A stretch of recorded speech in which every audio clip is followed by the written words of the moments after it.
All right, good afternoon, guys. I guess I didn't suck last year because I got upgraded to this room. My name's Andrew Gavin. I'm with Verizon Business, and I have with me Michael Balcom and Charles Smith from N2 Net Security.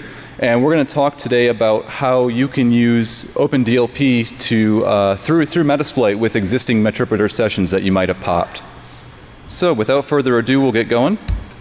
Just a brief before I get going. Everything that we say up here is our own. We're not here representing our companies or anything. And if you use what we talk about today to get in trouble, that's not our fault. So don't try to blame us or anything. So what we're going to do today is to briefly go over what OpenDLP is. I've given talks about this before, so I'm only going to take a couple minutes on that. And then Michael and Charles are going to talk about the limitations of using OpenDLP for pen testers and how they got around that. They basically built this new middleware to integrate between OpenDLP and Metasploit, and it's really awesome. So we've got a few demos for you, and we hope you guys like this. So just a brief recap of OpenDLP. It's a data discovery tool, and it is written in Perl and C for the different components, released under the GPL. So it's free and open source. And what we're going to talk about today is just strictly the Windows agent scanner. OpenDLP has support for agentless scanners for file systems and databases, but that's not what we're going to talk about today. So just to show you what it does, I'm not going to talk to these slides here. I'm just going to show you to walk through it. There's the mouse. So the first thing you want to do is you want to create a profile. This is the old way of doing it, by the way, not the cool new way. So we'll just name this DEFCON agent, if I can type. And we want to scan, the scan type is a Windows file system agent. So the username is developer. And what's the password? 1, 2, 3, 4, 5. Okay. So the same password as my luggage. MS Home. So we got some dummy stuff in a directory here. We don't want to do a full scan because that might take an hour. So just documents.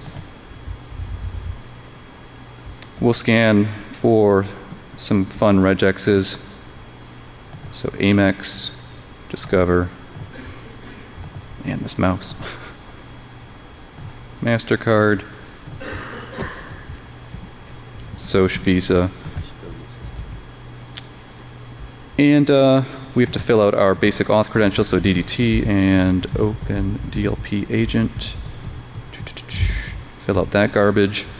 And we submit our profile. So this is what we can reuse all the time. And what we want to do next is just start a new scan and just fill out the name of a scan called DEFCON.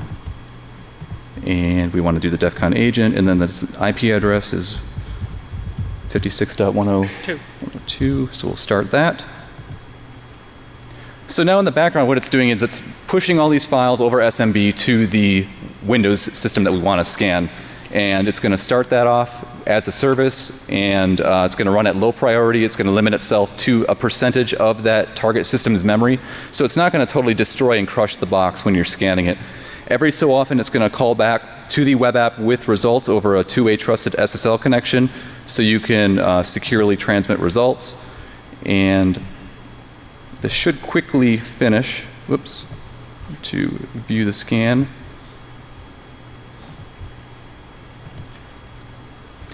So it's running right now. It should finish in a little bit. When it's all done, it's going to send a message from the agent to the web app, and the web app's going to automatically uninstall it as a service. It's going to delete all the files that it had, like its binaries and its DLLs and things like that. So if we just wait here it's done. And you can see that it's found what it thinks are Soch numbers, credit card data, all in these plain text files, data at rest. So you could click on these files and it would open that file, and you could verify whether it's actually a Soch number or whatever. So with that, I'm going to hand it back over to Michael. He's going to talk a little bit.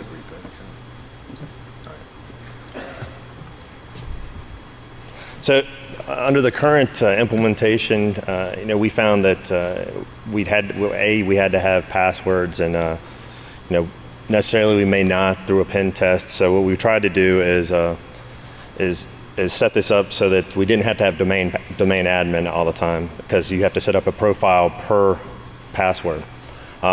So let's say we don't have domain admin now. For each system we have, each password we have, we'd have to set up a new profile, and generally we're just lazy, so that's not the way we want to go. So the goals of this project were to be able to scan machines for sensitive data, both with and without credentials. We wanted the tool to have minimal impact on the user, so that they aren't really knowing that these things are going on. Even if we have permission, we're not trying to kill the machine. The tool must clean up its deployed files so that we don't have a lot of residual files sitting around, and minimize risks of leaking data. So if we don't need to, don't pull the files off of the actual system. And just not necessarily a hard requirement, but we wanted to do this with an open source kind of tool and give back to the community. So what we found is, we pretty much had the tools we wanted. We had OpenDLP. We've been using that. We use Metasploit often for pen tests. And with these tools, why go learn something else? So is there a way we could make these things work together and give us some ability to do the tasks at hand? So OpenDLP was just about the solution. As we said earlier, we had to provide credentials during a pen test. We may not have the credentials. We may have the hash. We may not have the domain admin. Even if we can get a hash dump, we may not be able to get the domain admin if they haven't logged into that system. While we can use the system accounts, also it's kind of cumbersome, and we keep going back to we're kind of lazy and we want to do this the easiest way possible. So no credentials, it's not a problem. Metasploit can do this for us. We go and we break a system. We have an Meterpreter session running, and we can basically use the Meterpreter session to download our deployed files, execute, install services, delete services.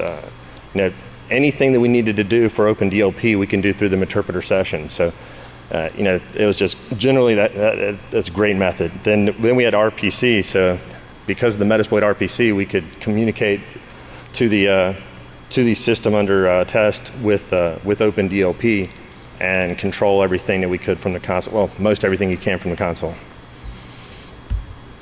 Why Metasploit? Well, it's this tool we had heard of, and it was pretty cool. So we're sitting here. It has an RPC interface, like I said.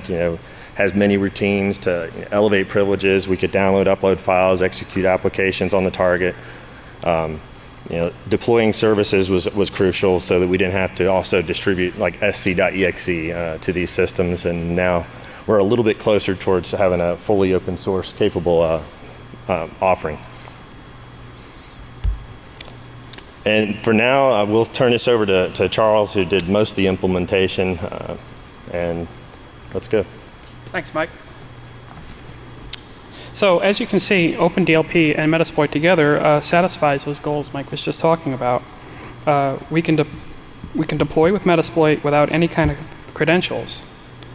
And there's an added benefit that whoever's using OpenDLP to deploy has no knowledge of any of the credentials for those popped boxes. So there's an extra layer of security there.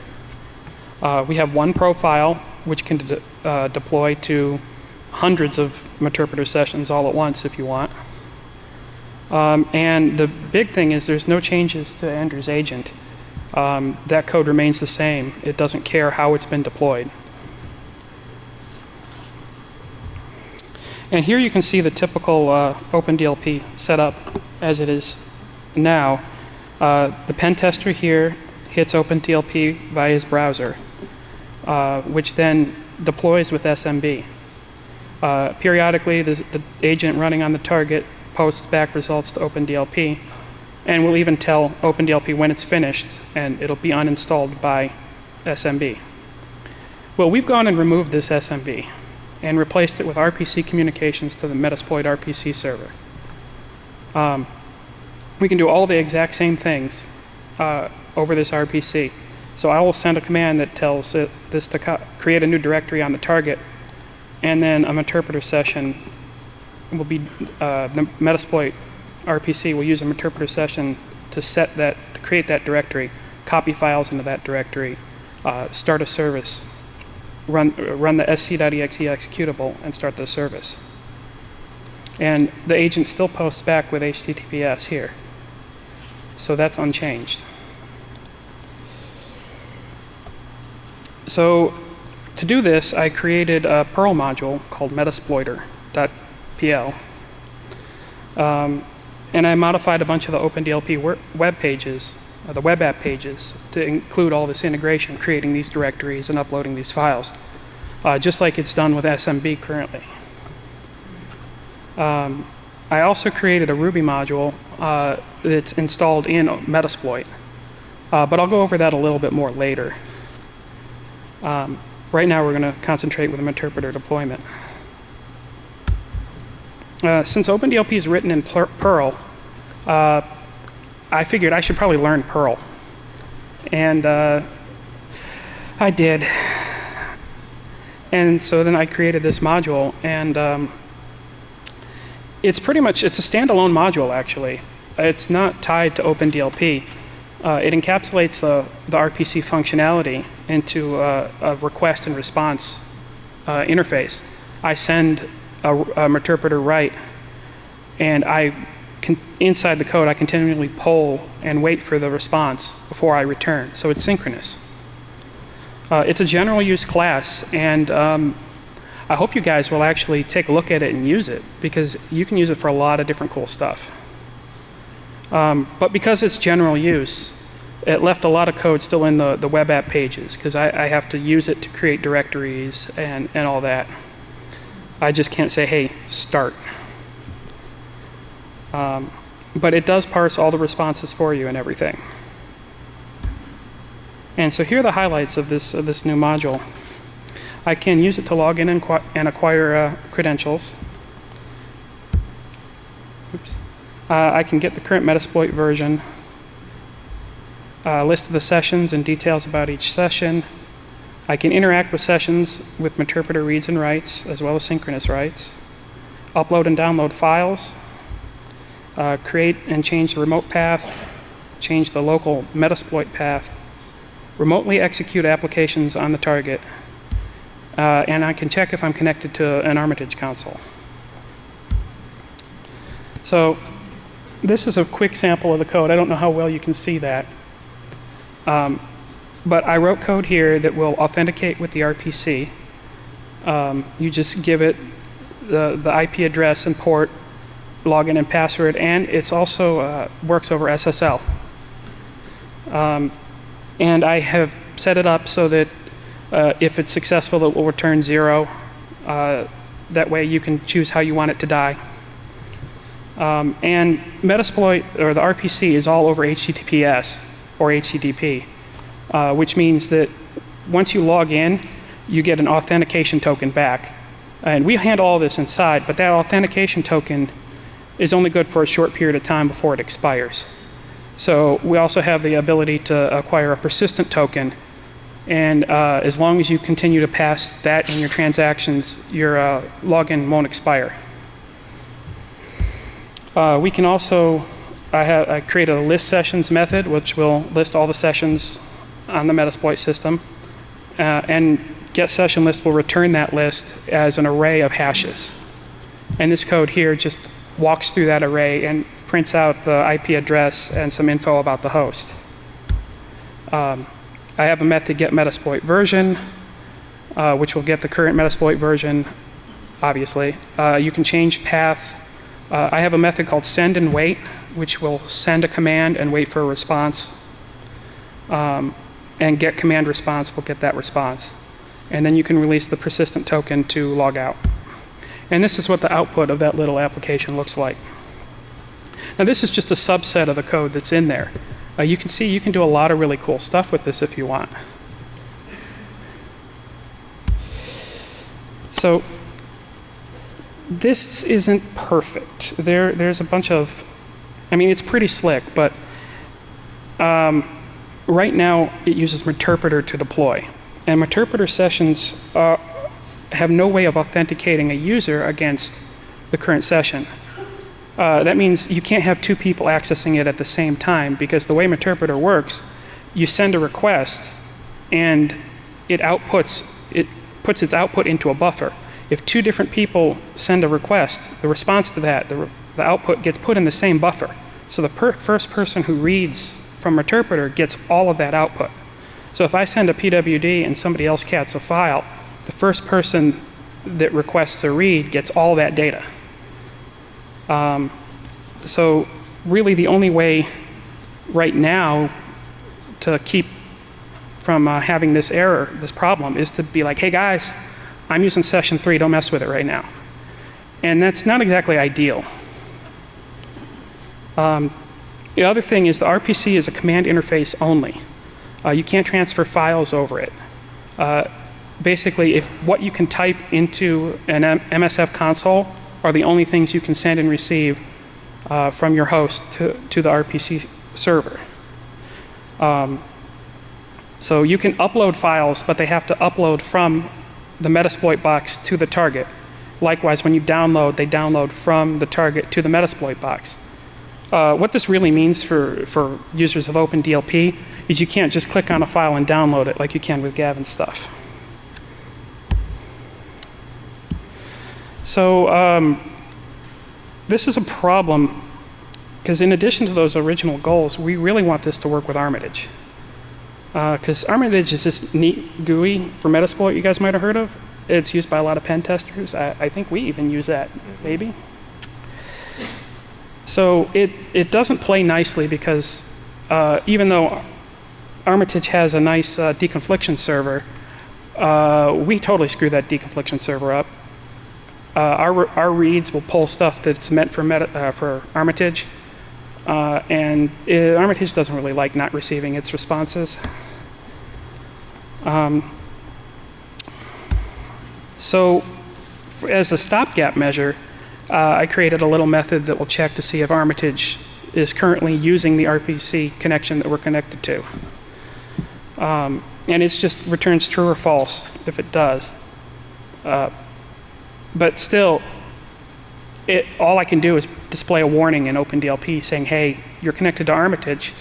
You might want to consider telling people not to use it right now.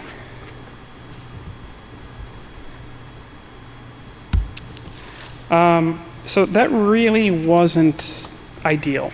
That's not what we wanted. So what I did, I needed a solution for that, and the solution was to build a post module in the Metasploit. Because that offloads all the deployment to Metasploit. It does all the work. I can just say, hey, start it. And I created this module, called it opendlp.rb, written in Ruby. And it's installed in the Windows Gather directory. I also created a Perl module which interfaces with this Ruby module. The Perl module is obviously installed on OpenDLP. And the only purpose of it is to connect to the Metasploit Ruby module. It's not a general use class, it's very specific. It overrides the Metasploiter Perl module I made before, but it actually only uses a narrow subset of that. All the interpreter stuff is not used at all. It's strictly communicates directly with this new post module. So the first way I decided to do this was I wanted to use the regular RPC module.execute command, but it didn't work. I mean, we could start the module, but we couldn't tell when it had finished execution, and we couldn't get any output through the RPC. This is a limitation of the RPC, and we just thought of other ways to do this, modifying Metasploit and such. But really the easiest way, again, we're lazy, was to create a new console. And because I create the console, I get the ID. It's mine. It's tied to a user. And it's got this nice little busy flag. So if I start the post module just as if I would from a Metasploit MSF console, then I can tell when it's finished execution, and I get all that output. And this has the added benefit of being able to hack around and let us download files as well.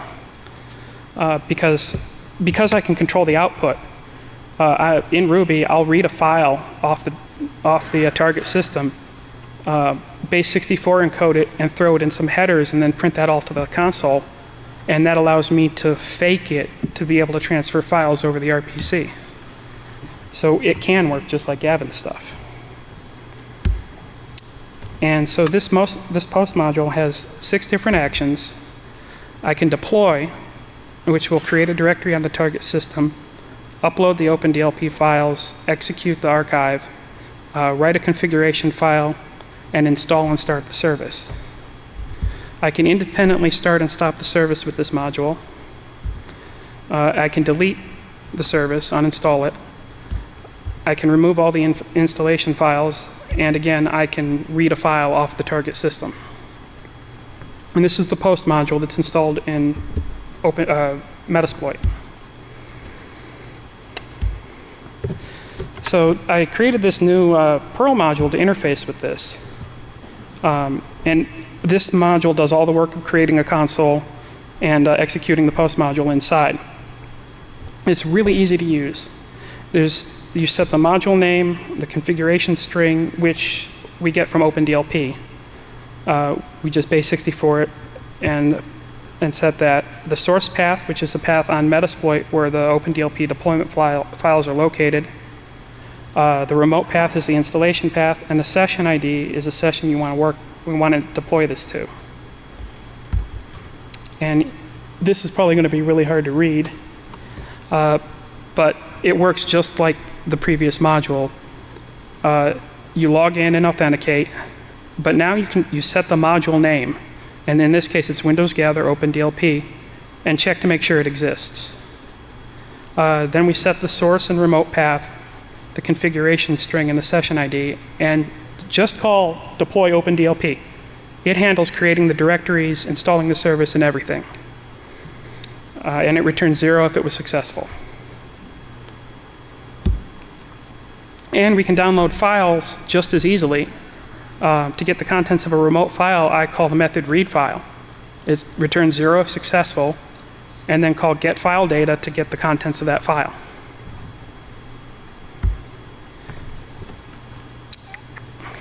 So to add support for Metasploit, I had to change a lot of files in OpenDLP.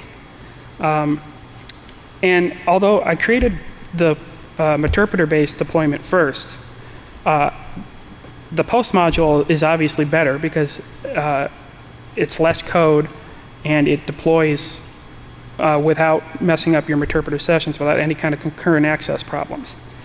But I left them both in OpenDLP because honestly I didn't want to lose the interpreter-based deployments code. The Metasploiter Perl module is really useful, and I wanted to share it and give it back to you guys. Even though it's not as efficient and doesn't work as nicely. So I could go over all the code changes I made, but I have a feeling most of you would get up and walk out right now. And you can just download them and diff them and see all the coolness there anyhow. So I'm just going to go through the GUI changes, and I'm going to make it kind of quick. So I had to update profiles. Because now our profiles have to contain login information to the Metasploit RPC server. Just the host and port, user and password. And again, OpenDLP deployment files have to be on the Metasploit box. So you have to copy them off of OpenDLP and stick them in a directory on Metasploit. Because I can download files with the new post module, but I can't upload them the same way. So those have to be there, and that's the path that you're going to deploy from. And then I also have a latency and timeout, which you can more or less ignore. And here's what the new profile page looks like. And you can see all of this here is the new Metasploit stuff. And then after here, we get the installation path, and from there down, it's the same. And I have both the interpreter deployment here as well as the post module. They look identical. I also made changes to the start scan page because the way Gavin stuff works, you have a profile and then you have to put in the IP addresses manually, which is if you only have system credentials, you have to put in a new IP address for every profile, and you have to remember that too. Domain works a little better, but you still need to know those IP addresses beforehand. Well, deployment with Metasploit uses sessions. And those sessions aren't like IP addresses. They can change. If a box loses connection and you have to repop it, the session ID is going to change. And we can't use it by IP address either, because you might have several different exploits running on a particular IP address, but only one of them is suitable to use deployment for. You have to be able to get system with that exploit. So instead, I created a new page which will list all the current sessions and allow you to pick and choose which ones you want to deploy to. Again, we're lazy, and this makes it a lot easier. So when you start a new scan, now you choose either a Metasploit agent or the post module agent, you'll get a little screen like this with a Get Sessions button. And you press that Get Sessions button, and you're redirected to this landing page where it shows you all the currently open sessions on the Metasploit system. And you just choose the ones you want and press Start Scan. And this brings me to the Start Verify page. This is the page that does all the work down inside. This is where where the deployment happens, where directories are created, where files are copied, and the services are started. I just load the configuration parameters out of the profile and deploy to either Meterpreter or post module based bridge. And then I'll display a detailed output, so you can determine if it doesn't deploy correctly, you know why. And it ends up looking a lot the same as Gavin's stuff. You see here, I guess you might not be able to see, but it found 2 sessions and it tried to deploy to both. It attempted to start, and then it started. I changed the view results page. Again, with the IP addresses, the session IDs can change. Unlike the IP addresses, session IDs can change. So when you go to look at your results, if the session ID is changed, you now have an orphaned results in your database and no way to get those files and view them. This is because the files stay on the target system. They don't get copied into OpenDLP. There's got to be a way to reconcile the orphan scan with the session it belongs to, the new session. So I created a page here that in view results, it checks to see if the session is currently active, and if it is, if the IP address matches. If neither of those conditions are met, it'll give you a little warning message and a button that will allow you to update. I can show you here, see, the session IDs are mismatched. It says the session has died, and you won't be able to download files. If you click Update Session ID, it'll give you a list of sessions that currently have a matching IP address.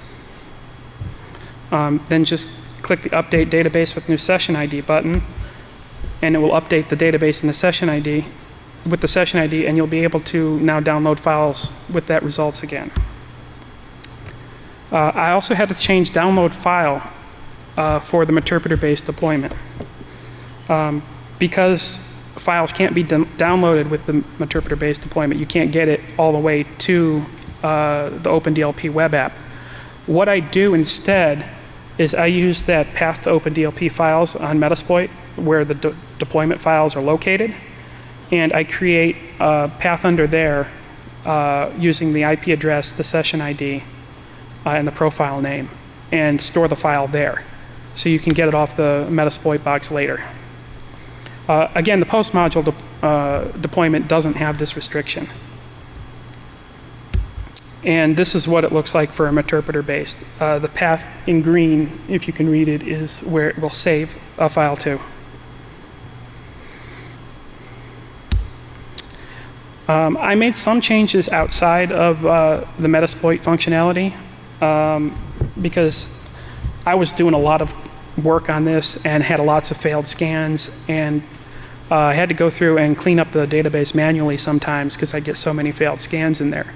So I modified the delete scan page so that I can select multiple scans to delete at once. And I can also delete scans that haven't completed yet. And this is useful if you put in invalid credentials in, for the Apache credentials to connect back to OpenDLP. And it just sits there and continues to run, and it's an orphan scan. Now you can delete it. And this is what that looks like. You have checkboxes and can delete multiple scans at once. And if you click this display incomplete scans button, it'll show the incomplete ones as well. And I made a little sidebar as well, which will allow you to manually manage the agents installed on remote systems. You can start, stop, and uninstall agents outside of the normal OpenDLP workflow. This is useful if you start a scan, again, but you had incorrect credentials, or it didn't work, but left installation files still on the box. And now you can go through and clean those up remotely without having to use Metasploit to do it. And that looks like this. It just shows you the session IDs open, and you can pause, resume, or uninstall. And this is also useful if you have like 50 scans running on somebody's network and you only want them to run at night. You can grab them all and pause them all, or delete and uninstall them all in one fell swoop. And that's what, it'll even tell you if it was installed or not when you try and uninstall it. And that brings me to the live demo.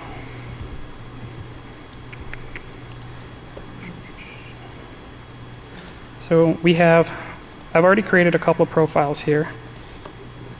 And this is the post module on all the Metasploit stuff. We are going to use SSL on this and do a limited subset here so that it completes pretty quickly.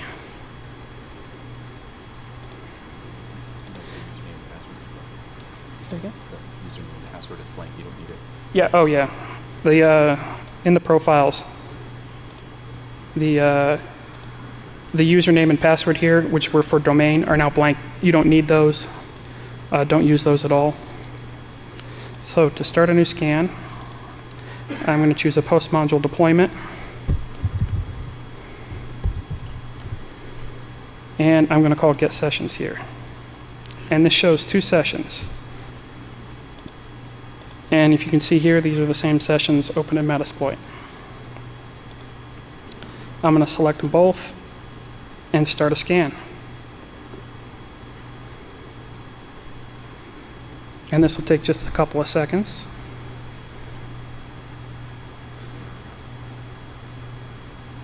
And here we go. We have 2 successful deployments. And we can view the results here. Post 1 is started. And both systems are currently running. And I can open up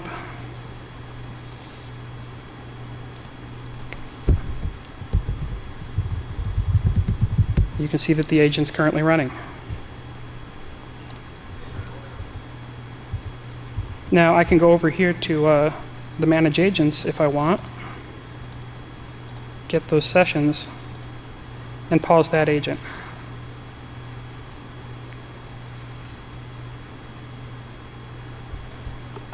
And he's been stopped.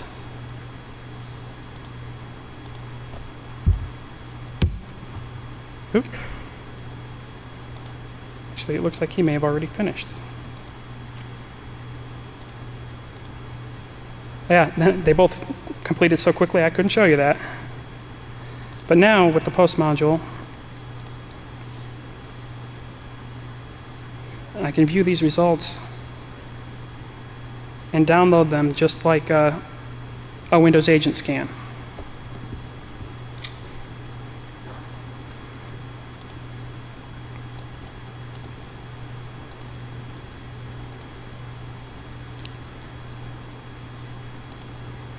And I can also, if I want to make sure that there's no more Metasploit installed on those boxes,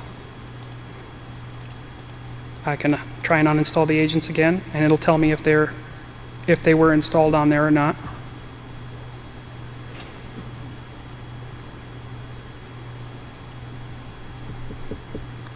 forgive me for how slow it is. I'm running 4 virtual machines.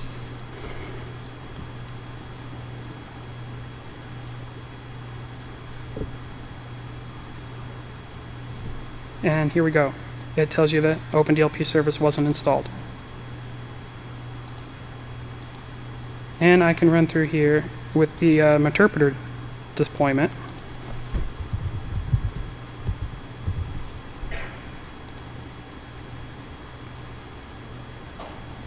And deploy in the same way.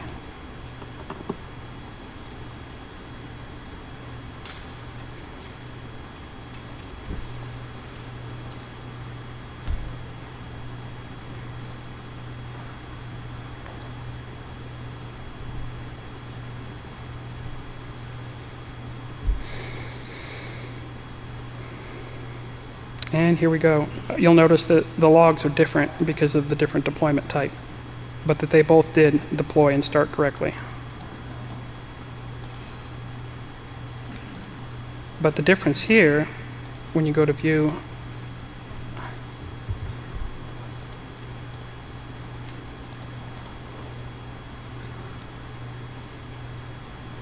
give this a second to complete.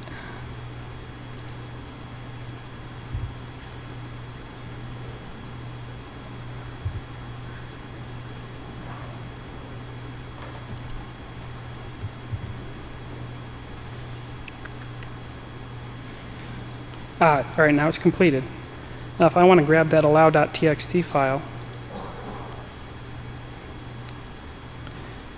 it has downloaded it to the interpreter, or to the Metasploit box.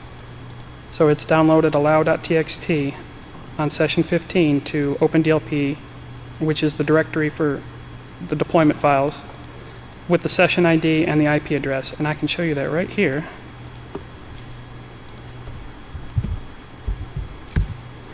And here we've got the meta-reg is the name of the profile.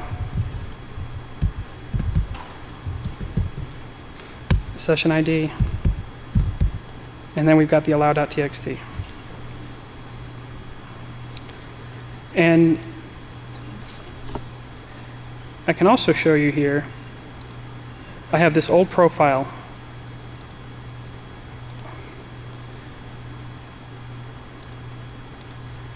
And this one has a different session. Now I can just click Update Session ID here, and it'll give me a list. Right now there's only one with that matching IP address. I click Update the database.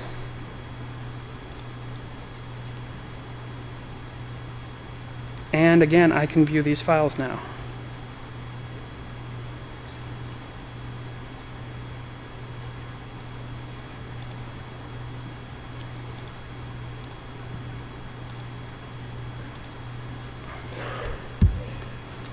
And so this is where you can get the new OpenDLP. Andrew released this yesterday? Yesterday, yep. Yeah, yesterday. This was released, and you can download it and play with it right now. Source code and binaries are there, as well as a VirtualBox. And this is us. Thank you for your time.